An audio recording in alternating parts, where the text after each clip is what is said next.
What's up, guys? It's Bastian here coming at you with another deck opening video. Traveller customizable card game Empress Marava for Trader. This deck is pre-assembled. You can play it right out of the box. You can play it against any of the other immediately playable Traveller CCG decks that you can get. It's a really nice one. I wanted to share this with you guys. And let's jump right into it. So, now what I find with these boxes is that sometimes they can be a little bit difficult to open, and particularly the wrapper. So what we get inside the box besides the deck, and here you can see the beautiful Empress Marava, we get two key pieces of information. First of all, we get the phases. So this is sort of a mini rulebook, I guess you could say. I do find that whilst the large rulebook that comes with the two-player set does have all the information you need, you're gonna have to dig in here and there a little bit, turn the pages around, get familiar with the rulebook. This one simplifies it, tells you what the setup is, tells you what the deck card numbers are, deck sizes are. It tells you what you can do in each phase, and it just kind of simplifies it to follow the gameplay. If we turn it around on this side, it carries on with the phases, and then it will give us a breakdown of card effects, card abilities, and gameplay terms. So indeed, if you just want to have a bit of a kind of an understanding what this card game is about, you don't actually need to go out and get the two-player starter straight away. One of these pre-assembled decks are perfect to actually get started in the game. And on the second information leaflet, we get the card breakdown. So we get a neat little idea of what to know about our ship, what to know about contracts and complications, what to know about our connections, what to know about our crew cards. And guess what? If we flip it around, we of course have the ship upgrades. We have the gear cards, event cards, and the amazing heroic action cards as well. It also explains the different skill counters, which I will be referring to in this video when I explain the cards. And it also shows you what level the user would have, and if it's suppressed, what happens. Basically, the hexagon means that your guy has the skill, and the circle skill means your guy will have the expert skill level. Basically, the best, or still good to have, because having it versus not having it is obviously better than not having it. I've explained this so well. Okay, let's crack the deck. We'll get a 60 card deck in here with a ship and with a 20 card basically contract slash complication deck. Now I want to be super careful when I open this. I want to ensure that I'm not stretching the front card. You want to be careful with this, guys, because the ship can get slightly damaged as you open up the shrink wrapper. So I suggest to be very cautious, very careful as you open it up, because you will be staring at that ship the entire game. So if it has a little dent in the corner, it will annoy you. Right. So if we look at our ship, the beautiful Empress Marava for Trader, first of all, what I will point out is that you get a full art of your ship on the back. That is just amazing. Love it so much. Okay, and then we get three for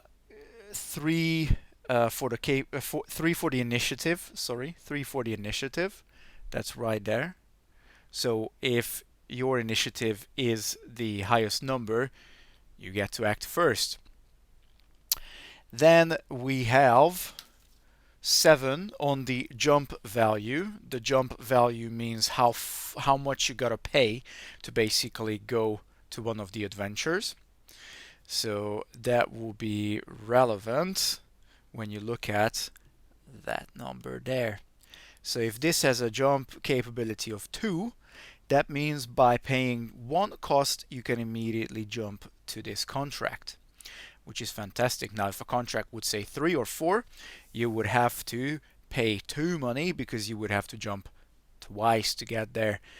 If you would get 5, 6, let's say, you would have to pay 3 times because you have to cover the distance. Again, if the distance is 5 away and you can jump to with 1 credit, then you have to pay 3 credits. It's just simple maths. Below the jump value, we get our attack value, which is 0 for the trader. I mean, it's a trader, what do you expect? And also the defense value below it, so again, 0 defense value for the trader. Now, you might think that these are bad, kind of bad attributes, but actually they are fairly common for the trader ships. Where they do become really good will be the capability tokens that they generate for you. And indeed, this generates you a cargo and a split cargo slash passenger, which is an advanced capability. Sorry, what am I saying? 2 basics. You get 2 basics. You get a cargo and you get a passenger basic capability token. If you would have a split one, then that would be an advanced capability. You can use it as either or. If you have one of those, these will just be straight up 1 basic. This can be used to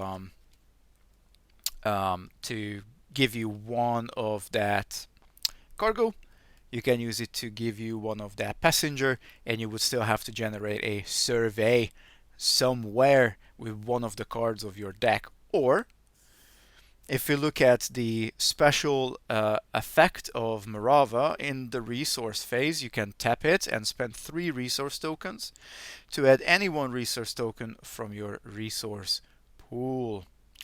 Now, that is good because it will allow you to change resources around. Resources will be basically generated by either the ship itself or by the skill tokens that your crew members generate. So you can spend any 3 resource token to get any 1 resource token. So let's say you can generate 3 more of these, but none of them is a survey. You can spend those 3 to make a survey, and that will allow you to complete TAS inspection. Other things. We can have up to 4 crew members on the ship. That's the maximum. And we can have from the 4 different types of ship upgrades, we can have, let me just find you the correct explanations. You can have 1 computer type of upgrade. You can have 2 hard point, which is normally kind of like weapony stuff. 1 extra hull and 2 extra internal ship upgrade. These are all fantastic things. I like the ship upgrades quite a lot. Now remember that this game is based on a role-playing game. So what I would certainly encourage for anybody that tries this card game is to try and think of it as a role-playing card game. That is by far the best way to get the most amount of experience out of playing Traveller CCG. Right, so before we go into the captain's deck, let's have a quick look at our contracts slash complications. So I would expect this to be twice the same. So we got 2 showing the flag. Yeah, that's gonna work. So we got 2 showing the flag, and then on the other side it's Buccaneer. Showing the flag basically, what does it say? Let's have a quick look at it. Showing the flag says it's a government, corporate, and noble contract. And I just love the little flavor text on these. Patrols are a common tool to assert jurisdictional claims. So you need to have a military capability token or 2 attack value plus a basic basic skill in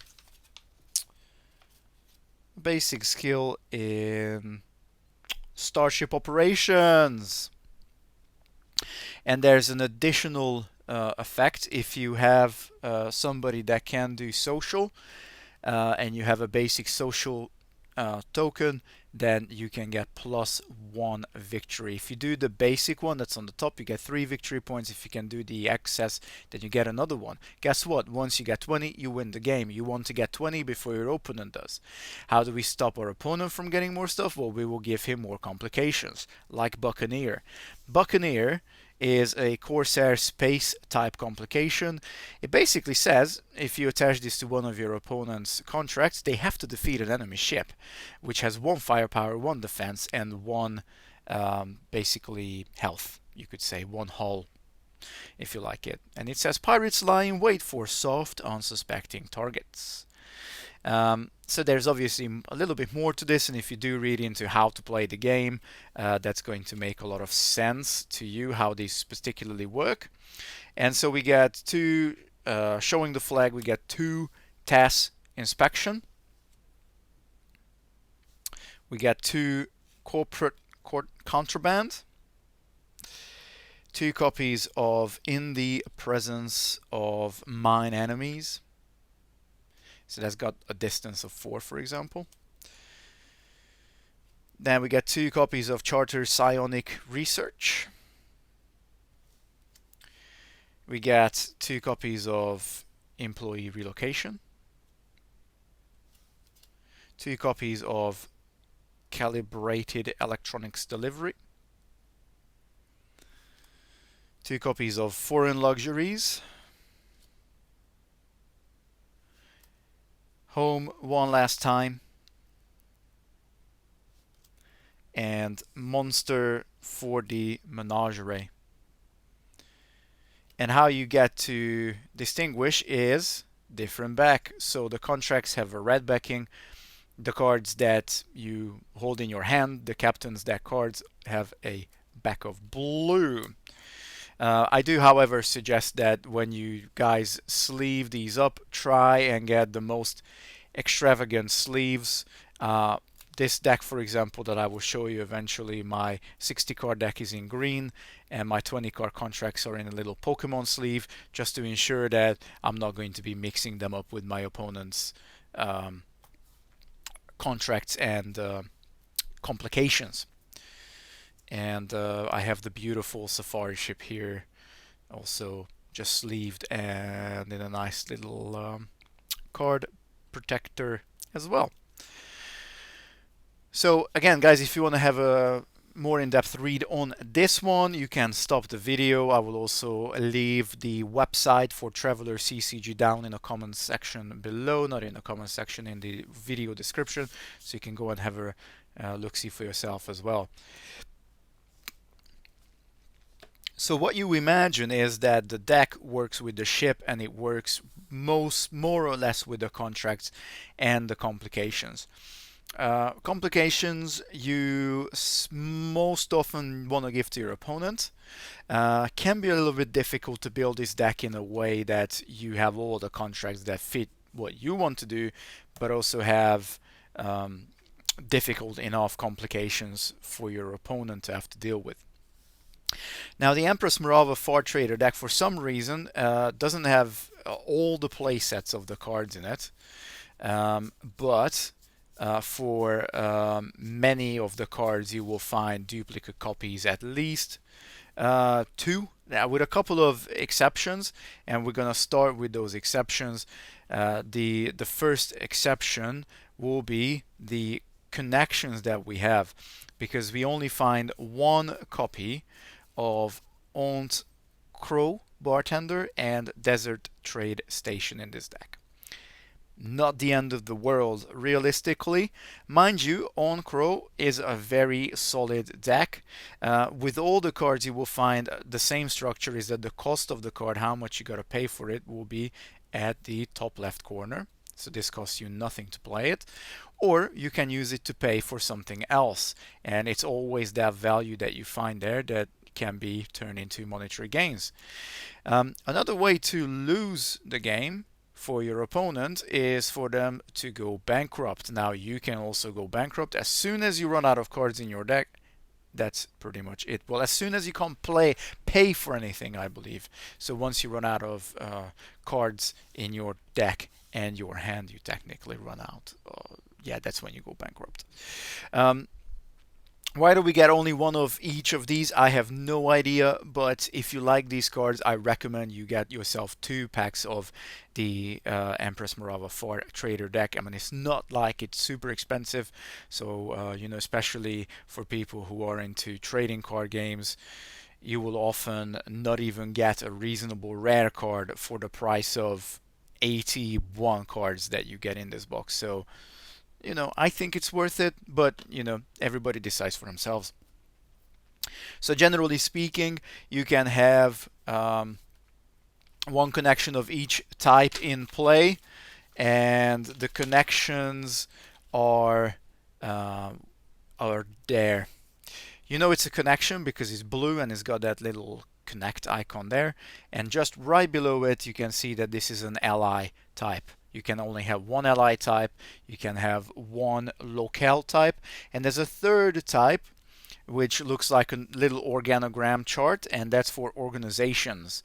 So you can have only one each in play, unless of course you decide that you absolutely 100% want to play with the Beowulf Free Trader, where it says you can actually control an additional connection of each subtype. So you could have then 2 locale, 2 ally, 2 organization. I honestly don't know if that means that you could have 2 of the same. I think for crew members, and I know for a fact that for crew members, they're all individuals, so you can't have 2 of the same crew member in play on your side. But I also don't think that you could have 2 copies of Aunt Crow Bartender because there's only one of her. But please correct me down in the comment section below if that is not correct. And anyway, we're not talking about Beowulf Free Trader now. Anyway, Aunt Crow Bartender is a favorite card. You can tap this connection. Basically move up to 2 cards from your hand to the bottom of your deck, and then you draw 2 that many cards, up to 2 cards, which means you can do 0 or 1 as well if you want, and then you draw that many cards, 0, 1 or 2. Ideally you probably want to draw at least 1 card, and it's really nice to get some of the potential duds out of your hand that you might just really want to have back in your deck. Something might allow you to search for them, or for some reason you don't want to pay with those from the card from your hand, with those cards from your hand. And then Desert Trade Station can be used in the procurement phase only. You have to tap it and jettison an equipment or a ship upgrade, or a gear card and a ship upgrade, and that will allow you to reduce the cost of the next card you procure by the credit of the jettisoned card. So by the credit of the jettison card refers to that there, not the cost, refers to that little credit value there. So these are the 2 connections. We got the free trader, far trader even. We got far trader, we got free trader, we got subsidized trader, we got all the traders. Okay, now let's go and have a look at event cards. What's really cool about the event cards is that they are, for lack of a better term, basically your events, your actions, you could say, your immediate stuff that you can play at any time when the card allows you to play them. So let's just have a look, because I know that we're gonna get more than one of these guys. There you go. Okay, so what we got here? We got 2 copies of Cold Engines. Love this card. Really nice because basically you can target your opponent's ship, ideally, unless you want to target your own to give it 0 initiative until the end of the round, and you may pay an additional 1 to jettison a maneuver drive attached to the target. Why is this good? Well, first of all, it costs nothing. Second of all, you can use it to pay for something up to 3 credit. And bringing your opponent's ship's initiative down means you have a better chance of acting first, and that's normally pretty good in this game. So 2 Cold Engines, fantastic card, love it. We also get 2 copies of Crash Course. Crash Course targets a crew member. Target a crew member and choose a skill. Again, that can be any crew member, your opponent's, your own. Target crew member gains 1 level of the chosen skill until the end of the phase. So you probably want to use it for one of your own guys and give it an extra level of the chosen skill. So if your guy has nothing and it's unskilled, you can choose one and it will have a basic level of skill. If your guy already has a basic level of skill, it will now have the expert level, the round, not the hexagonal level of skill. We also get 2 copies of Data Mining Consultant. This card is phenomenal. It is a little bit costly, but it will give you any 1 expert skill token to your resource pool. Now all these cards are one-time use. You play it and then they go to your discard pile. But yeah, Data Mining Consultant just says, you know, whatever you want on expert level, I will give it to you for 1 turn. And I love the little flavor text down there. You couldn't afford me full time. Fantastic. Moving on, we have 2 copies of Unearth. Whilst in this game, we all players draw up to 7 cards in their hand at the end or the very beginning of the new turn. But it's never a bad thing to be able to draw 3 cards. And your opponent draws 1 card, yes, but draw 3 cards for free. I still would always feel better if I know what I'm paying for from my hand rather than paying blind from the top of my deck for something. So I do like Unearth quite a lot. Very useful card. We also get 2 copies of Strategic Serenity. You can only use this in the resolution phase. It gives you a +1 defense value until the end of the round, and if you have more cards in your hand than target opponent after playing this card, you gain +2 firepower against that opponent until the end of round. And this is really good if you want to be pirating. This is also really good if a pirate attacks you because you get a free fire back, and then you just go ahead and say, you're not gonna mess with me, mate, because you can do Strategic Serenity and then you can fire back at them, and that is generally good.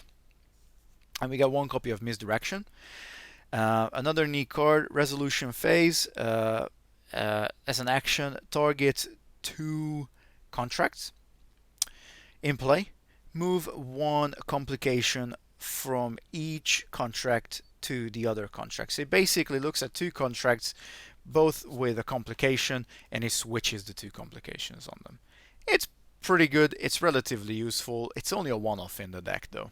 So we got 3 cards now that we only see one-off in this deck, and all the events besides Misdirection we get 2 copies of. So that's neat. Moving on to gear. Gear is great stuff. Gear must, however, always be attached to one of your crew members, and each crew member can have only 1 type of gear from each different subtype. So for gears, we have Alteration, which is there. We have Armor, which we don't have here, but it looks like an armor. We have Gadgets, which look like that. We have vehicles, which again we don't have here, and we have weapons, which look like that.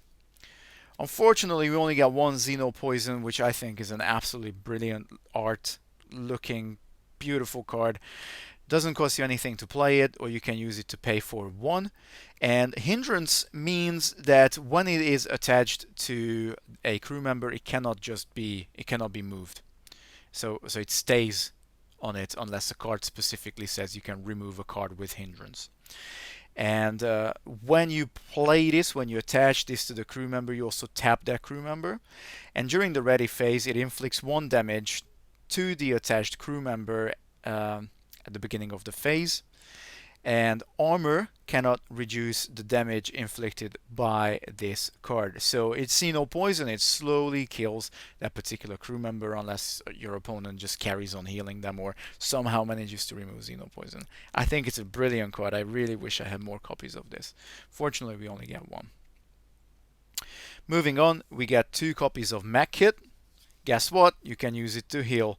Not only that, but the attached crew member gets a basic skill level in, well, you guessed it, medical. And yes, in the action phase, to use this, the use basically means you have to tap the crew member this card is attached to, and you can restore 1 damage to target crew member. So that could potentially be used to heal somebody who got a damage in the ready phase from the Xeno Poison. Then if you would tap the guy who's got the mech kit on him, then you could restore 1 of that damage to any target crew member, even to the person who's using the mech kit. Moving on, we got 2 copies of Engineering Kit, and this is going to be Shock Horror. The crew member you attach this to will gain a basic level of tech skill, and in the action phase you can tap the crew member and jettison this card, because Engineering Kit is 1-time use, and return target ship upgrade to its owner's hand from the game. Of course, very importantly, this can be a nice little thing if your opponent has something that's got like a big firepower or a big defense value. It can also be one of yours, and because it doesn't give any restriction, it can be any particular ship upgrade.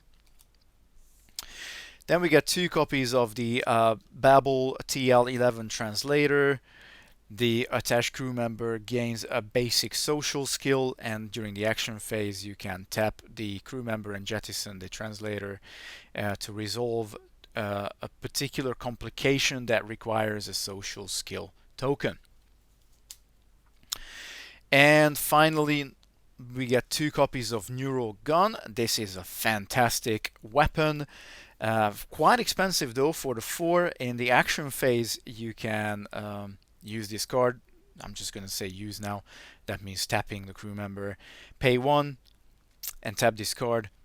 Target crew member and suppress the target crew member's skills and text box until the end of round. So basically anything and everything that crew member could do that turn will be suppressed.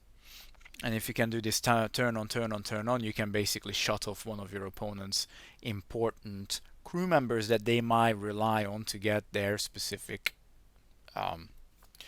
skill tokens or something. So that's it for gear.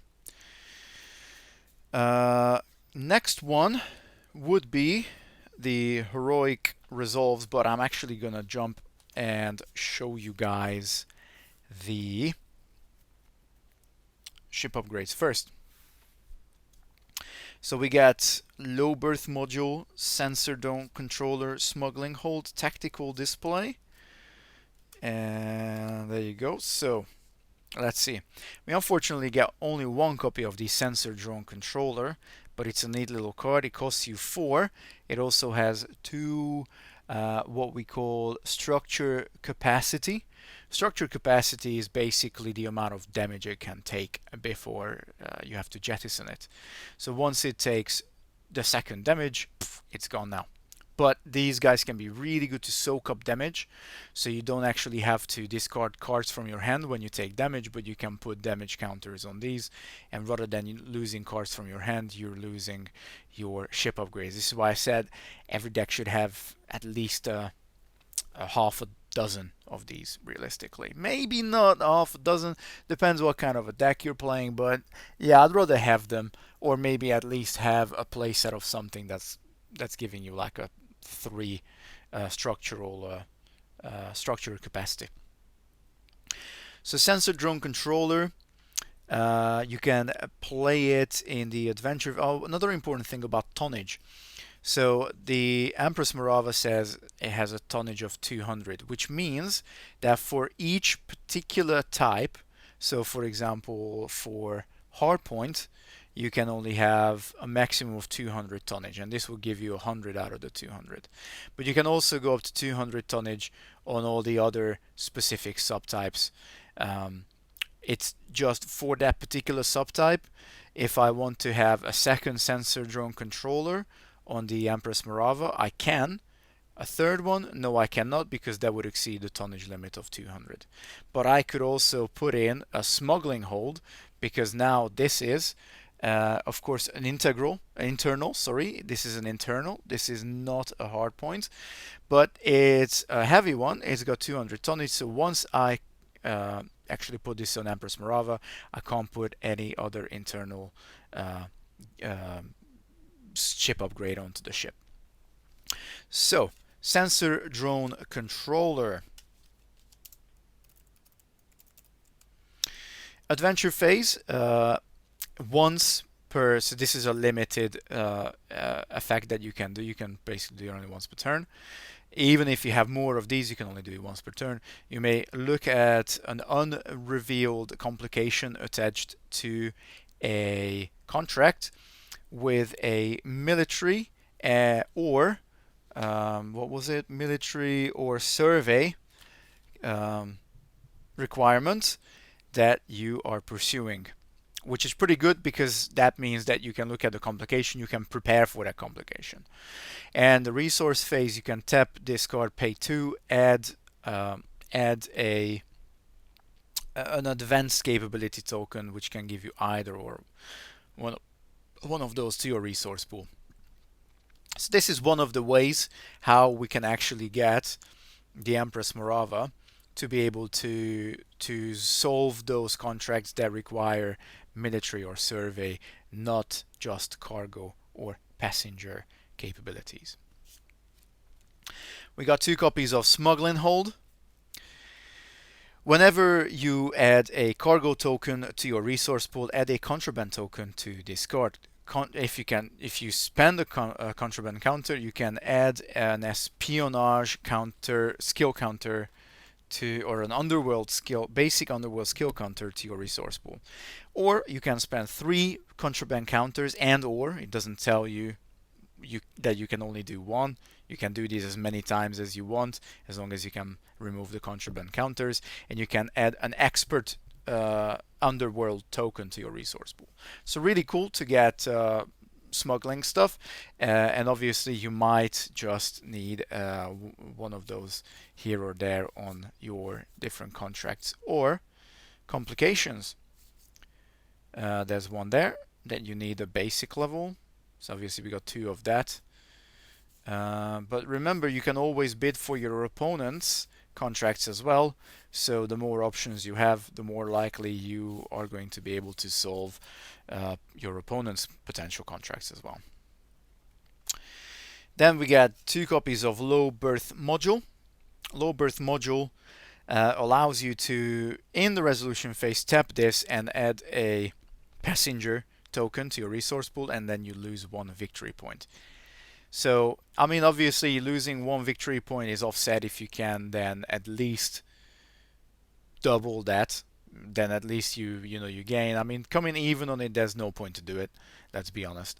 But if you can double your investment, then it's already probably worthwhile doing it. But again, it just allows you to again make more capability tokens. And then we have Tactical Display. This is a fantastic card. In the resource phase, you can spend a Starship Operations basic skill to gain +1 attack or +1 defense until the end of the turn. If you spend an expert token, you get both, +1 attack and +1 defense until the end of the round. Okie dokie. Now, we're gonna go into crew, and then because only our crew members can use the heroic action cards, we're gonna leave that last. So in terms of the crew, we got Baronet Cronin, Dr. Wisick, Professor Isaac Cybernetics, Professor in Cybernetics, Dwight Kane, Lieutenant Commander Sir Sandar Van Othlizy, two of that guy, Mark Appleton, Marta Rodriguez, Sir Cinewolf Jorag, Tanal of Adari, Thul's, another Baronet, another Doctor, another Mark, another Marta, another one of this guy, and we got another tool. So all these guys we got one of, the others we got two ofs. Let's start with the one of them. So with crew, without doing anything, if you have them in play during the resource phase, they will generate these skill tokens for you that you can play around with. Obviously this guy is pretty cool because it will give you an expert level of science and it will give you a basic level of underworld. They have 2 health, so once they take the second damage, then they obviously get jettisoned, they go to your discard.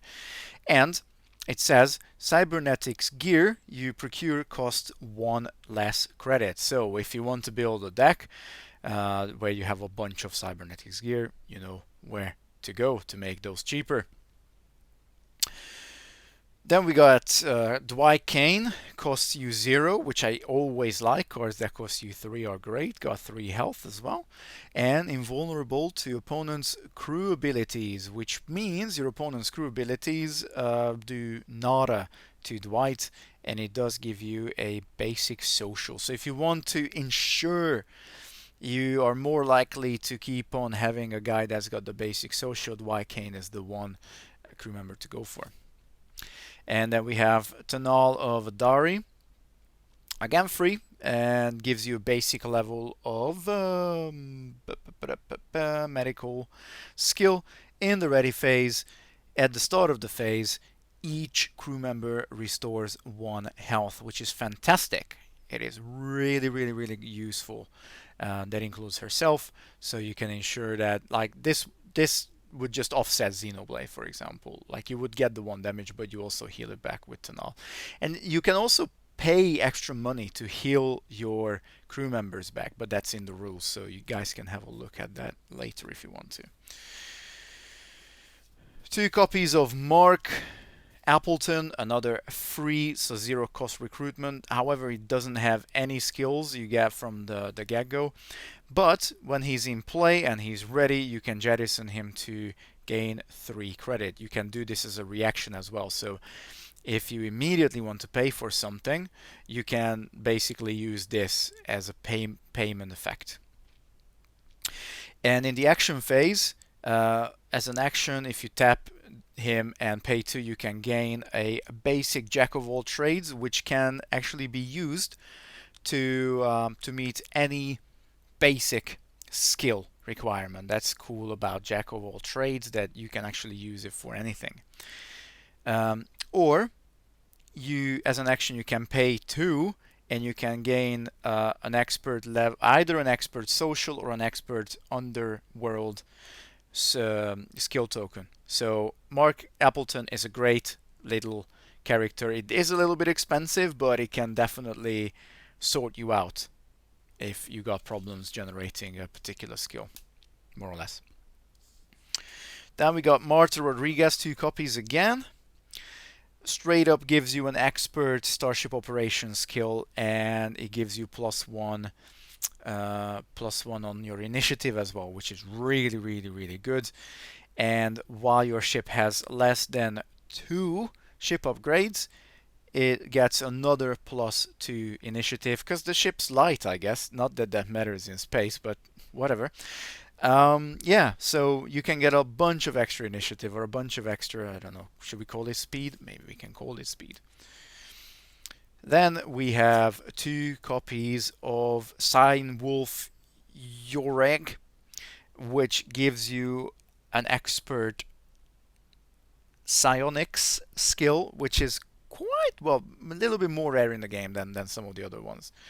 And whenever one of your other crew members attempts one of the heroic action cards, you may replenish one, which I believe means you put one card from your scrap back into the bottom of your deck.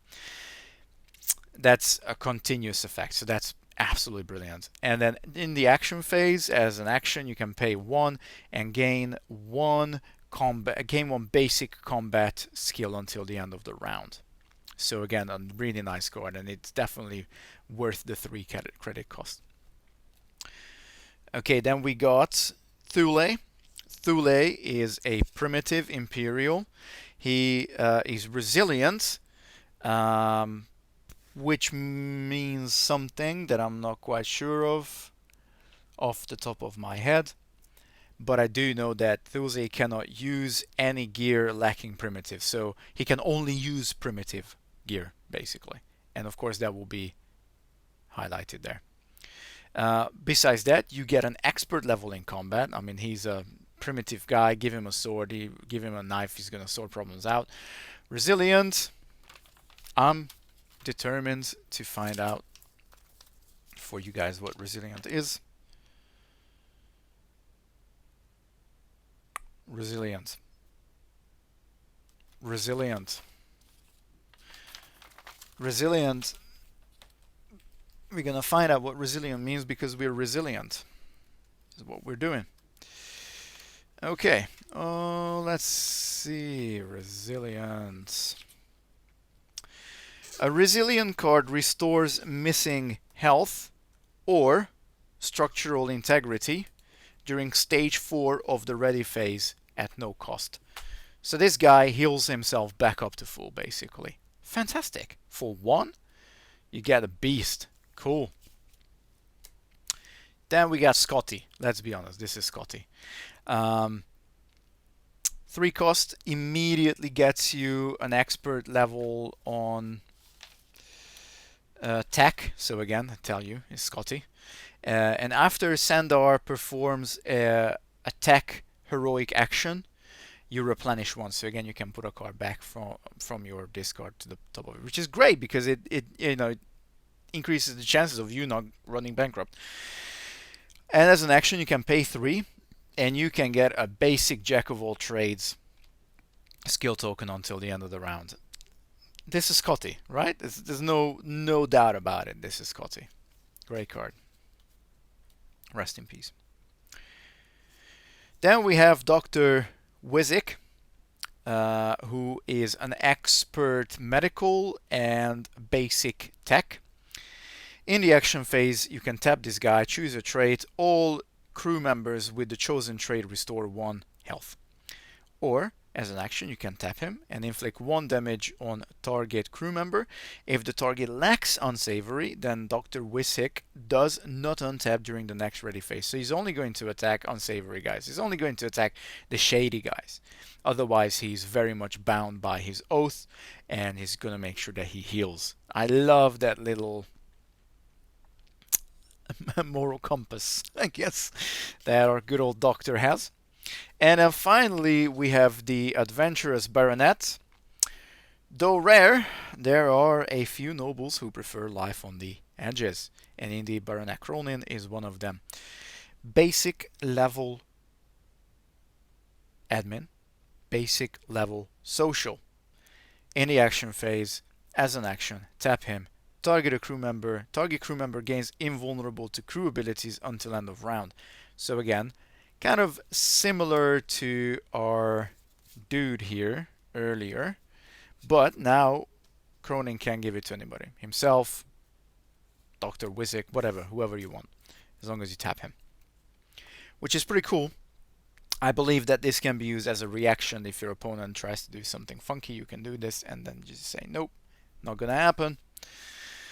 Alright, so last but not least, we get to the heroic action cards. Now these cards, because you do need a crew member and you do need to have a particular required skill on the crew member, these cards are a little bit more difficult to play.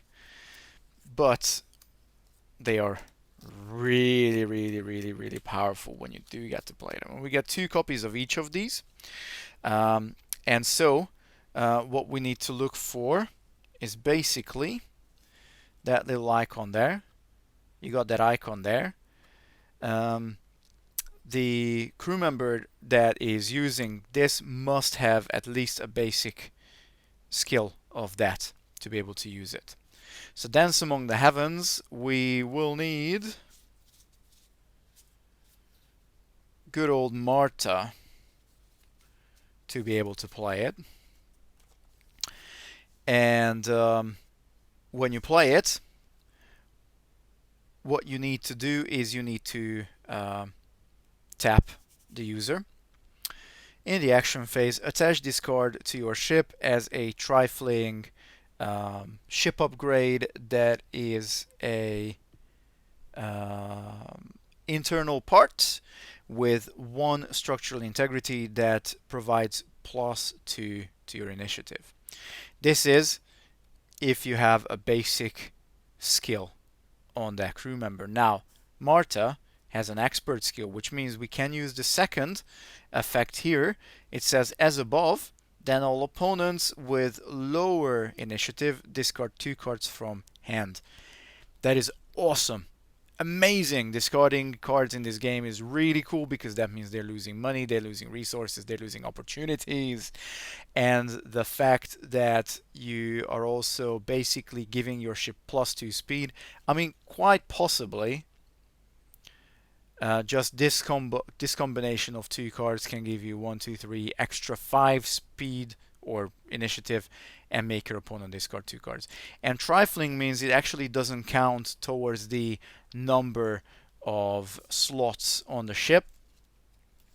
So we could technically have Dance Among the Heavens and another 2 of the internal ship upgrade cards attached to this card. You might have noticed this also doesn't have any weight, so it's not going to give extra to the tonnage, but it will still count against Marta Rodriguez's effect, so you need to have less than 2. So realistically, you kind of only can have 1 to get that +2 initiative. Still a absolutely brilliant card. Then we get to Psychic Theft. For this you will need a psionic skill crew member. On the basic level, all tokens provided by a target crew member are added to your resource pool instead until the end of round. Really cool. Still some of your opponent's resources. And for expert level as above, and then tap the target, so the target crew member. The target does not untap as normal during the next phase, so this can absolutely shut down one of your opponent's crew members and also steal resources from it. It's fantastic. Opportune Alliance, again 2 of. We need somebody with social skill. Basic social skill: procure from your hand a connection or a crew member without paying the cost. It gains trifling until the end of the round, so it doesn't count towards the maximum limits on your ship. For expert, you may procure a connection or a crew member from your discard pile, and it gains trifling until the end of the round. So, just great. Then we have this one. Any skill will do it. Used on the trained skill or basic skill, as I've been calling it. Attach this card to target contract as a trifling complication with a requirement of any trained skill. You obviously name the trained skill. On expert skill level, the same stuff. Attach this card to target contract as a trifling with a requirement of any expert skill. Really cool. Can really make it difficult for your opponent to complete that complication, but you might be able to do it, and you can shut your opponent off from being able to complete that particular contract. Breakthrough: for this we need science. Trained level: search your deck for a card, set the chosen card aside, shuffle your deck, put the chosen card on top of your deck. Or on expert level, you just search your deck for a card and move it to your hand. Beautiful, beautiful search card. We have Kid Bash, which requires tech. Train level, jettison target ship upgrade attached to your ship, then add up to 2 different basic capability tokens to your resource pool. That can be very useful again if you can't generate warfare, or you can't generate was it military or survey, cargo or passenger. Yeah, very useful to be able to get any one of those. And of course on expert level as above, but instead of jettisoning the ship upgrade, you just move it back into your hand so you can replay it, or you can pay with it for something else. And last but not least, we have triage. Requires medical skill.